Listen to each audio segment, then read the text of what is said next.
Bu video bol bol spoiler içerir. Uyarıldınız. The Witcher dizisinden sonra yeni bir fantastik dizi film arayışına giren ben, Merlin evreninin geçtiği Cursed'i bulduğum gibi bir günde 10 bölümün tamamını da izledim.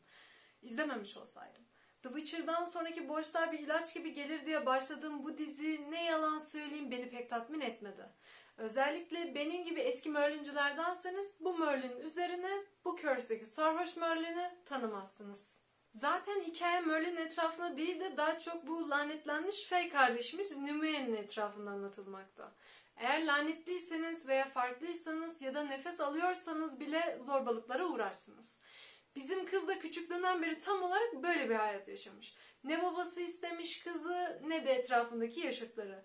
Bir tek annesi sürekli kızına destek çıkarak onu belli bir noktaya kadar büyütmüş. Tabii kız ergen, "Lan sen ne anlarsın, lanetli olan benim" tarzında anneye tripler, "aman ben çareci olmak istemiyorum, ben gidiyorum" şeklinde haykırışlar. Sonra Nimue ve bizim kızın dostu Pim de "biz gemiye bineceğiz" modunda yola çıkarlar. Sonra bir bakmışlar gemi erkenden kalkmış. Ortada mal gibi kaldıktan sonra bizim Arthur'la karşılaşırlar. Evet, bizim Kral Arthur. Yorum yok. Bizim lanetli kızımız evine dönerken bir de ne görsün? Paladinler bu kızın halkını katlediyor. Annemiz mağarada yaralı, anne bizim kıza bir kılıç veriyor, annenin kızımıza son sözü olarak kılıcın Merlin'i götürülmesi gerektiğini söylüyor. Neden? Aslında bizim kızın babası Merlin'miş. Kılıç da bizim efsanevi büyücünün gücünü barındırıyormuş. Annemiz kendini son kez feda ederek bir kırmızı paladin tarafından öldürülüyor.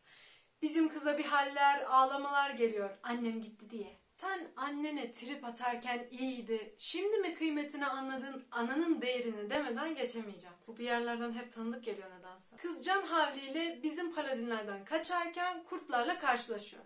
Sonra annesinin vermiş olduğu şeye bir bakıyor, amanın bir kılıç.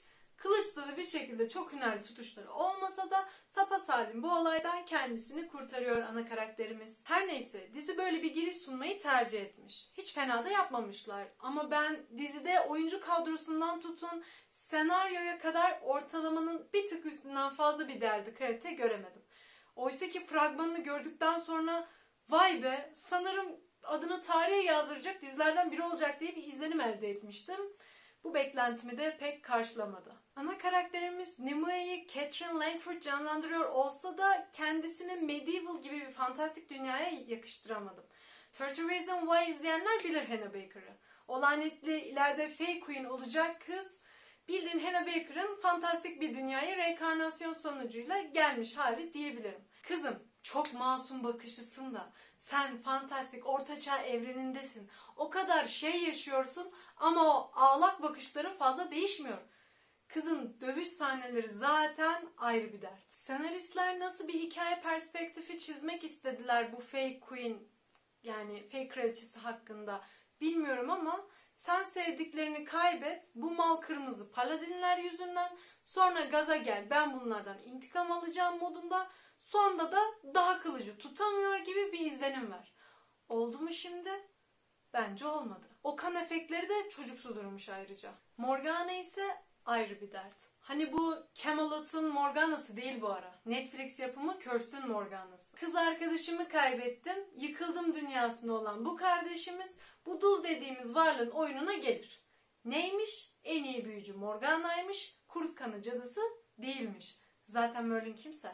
Aklı çelinen Morgana'ya da bir haller olur, o hale girdiği gibi geri doğru yola gelir. Benim anlamadığım, tamam bu Morgana bir taraf değiştirecek, karşıt karakter olacak da o kadar sahne koydunuz Morgana ile bir şeylerin ters gittiği ile ilgili. Neden tam ihanet etmesi gereken yerlerde kadın birden iyi oluyor? Yüksek ihtimal onu da ileriki sezonlara saklıyorlar. Biraz yavaştan alalım, Paladinlerin işine bakınca sıra ona da gelir, acelemiz yok ya timsali. Bu eski 2008 yapımı Merlin dizisini izleyenler de bilir bu Morgana'nın ileride Merlin için bir tehdit olduğunu. Ama tabii ben eski Morgana'dan bahsediyorum. Şimdi bir yanlışlık olmasın. Ayrı bir deli olan Iris de tam bir baş belası. Rahibelikten çık, manastırı yak, sonra sen gel gizlice feylerin arasına katıl. İçten içe bizim bu lanetli kızı öldürme planları kur. Çünkü Nimue'yi öldürmesi lazım. Neden? Paladin olabilmesi için. Sonuçta o bir kız. Önce kendisini bir kanıtlaması lazım. Açıkçası ben Iris'in bakışlarını Nimue'nin bakışlarından daha çok sevdim. İntikamcı nefret bakışı aha da budur. Ayrıca çekemeyen kız bakışları da bir diğer adıdır. Sen son sahnede gel, birkaç okla bizim kızı yarala, köprüden aşağıya düşsün, gebersin. Tabii orası meçhul. Bu Netflix karakterleri ölüp ölüp tekrar doğarlar valla. Pardon, onlar Türk dizilerinde oluyordu. Bizim Merlin babamız kızımızı daha fazla tutamayıp derin sulara saldıktan sonra kılıca uzanıp gücüne geri kavuşur. Sonunda, tabii iş işten geçince bu tür sahneler devreye girer ya, şaşırmıyoruz artık. Bizim deli Iris de Merlin'in gazabından kurtulur ve bu siyahlı ileri seviyeli muhafızlardan biri olur. Yani nasıl oluyor da Merlin'in bu gücünden kurtulabiliyor onu anlamış değilim. Kaçış bu. Onu geçtim. Bizim Merlin niye bunun peşine düşmüyor? Şimdiki dizilerde intikam anlayışı farklı anlatılıyor anlaşılan. Sanırım benim en çok sevdiğim karakterlerden birisi bu ağlayan keşiş denen Lancelot. Evet, adam Lancelot çıktı. Her ne kadar kendisi kendi soyundan olan feyleri katletmiş olsa da çocuklara zarar gelmesine katlanamıyor. Bu beyni yıkanmış paladinler tarafından kullanılmış ama sonradan kendine gelmiş karakterimizi ileride bol bol göreceğimizi düşünüyorum ben. Vikinglere de değinmeden geçemeyeceğim. Beni en çok etkileyen şeylerden biri Vikinglerin birbirleriyle olan savaş sahneleri oldu. Özellikle bu kızıl mızrak dediğimiz ablamız bizim Fey Queen'den daha iyi dövüşüyor. Sonuçta kadın Viking. Bu ağlayan keşiş ve Vikingler olmasaydı anlaşılan bu dizinin sevdiğim pek bir yanı kalmayacaktı. Ayrıca Pym ve Viking Doff'un flört sahnelerini Nimue ve Arthur'un sahnelerinden daha çok sevdiğimi söyleyebilirim. Tabii bizim sevdiğimiz, hoş bulduğumuz karakterleri genelde ne olur? Ölürler. Bugün de güzel bir noktaya değinmiş olduk. Dizinin IMDb puanına gelecek olursak biraz şaşırtıcı ve saçma. Daha dizi çıkalı bir hafta civarı olmuş ve ilk günden 1 puan verilerek oyları düşürülmeye çalışılmış. Acaba bu 1 puan verenler 10 bölümlük bir dizi yani toplamda 10 saatlik bir diziyi 2-3 saat gibi bir zaman diliminde bitirmeyi nasıl başarmışlar? Nasıl? Arkadaşları tebrik ediyor ve hangi kadim aklı kullanıyorlarsa bizimle paylaşmaları için onları davet ediyorum. Bana kalırsa bu tür emek verilmiş bir yapıta 1 vermek bana gülünç geliyor.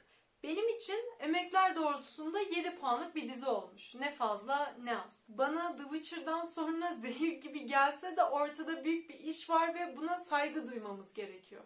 Umarım gelecek sezonlarda dövüş sahnelerinin üzerine biraz daha durulur ve yani lütfen şu kan efektinin de ucunu fazla kaçırmayın. Lisede kısa film mi çekiyorsunuz ya dostlar? Neyse artık önümüzdeki yeni maçlara bakacağız. Evet takabilirsem. Sağlıcakla kalın. Hayatta kalın. Evet ben gidiyorum.